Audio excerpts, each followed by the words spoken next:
Boy used a knife to scrape the date off the expired check and then changed it to the most recent date. Then cut out the name of the head of the household from the discarded check and pasted it onto his forged check. And finally, the most important step of all, he removed the company logo sticker from the airline's model plane and pasted it onto the corner of the check. An airline employee check forgery is completed, but the forgery is a bit fake. He can only when the teller is checking the authenticity, deliberately averting the teller's eyes. Excuse me. I'm sure you hear this all the time, but you have the most beautiful eyes I have ever seen. The pilot's uniform and his artful conversation soon gave him a taste of what was to come, so he bought back more model planes, using the logos of these models to create more forged checks. Then he used the fake identity and the forged checks to get more cash. The day when he went to the counter at the airport to exchange his cash again, the receptionist's comment opened a new door for him. Are you my dad head to Miami?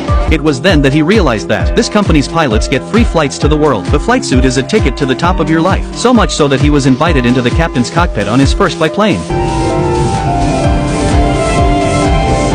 Positively. You're up. Since then, he has traveled the world on airlines to 26 countries and used his forged checks to obtain cash from all over the country. Frank became increasingly obsessed with the character he was pretending to be. He even bought a used check printers from an auction. This allows him to produce checks that are even more authentic. But, naturally, his brazen scamming attracted the attention of the FBI. Agent Carl traced the exchange path of the checks. He found the hotel where Frank was staying, and so the first encounter between the fraudster and the FBI agent began.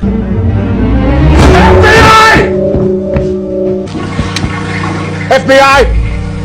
Step out of the bathroom! That's when Frank came calmly out of the bathroom. He said he was with the Secret Service. The suspect had been arrested by his colleagues. Carl didn't believe him and asked him to show his ID. Frank handed him his wallet.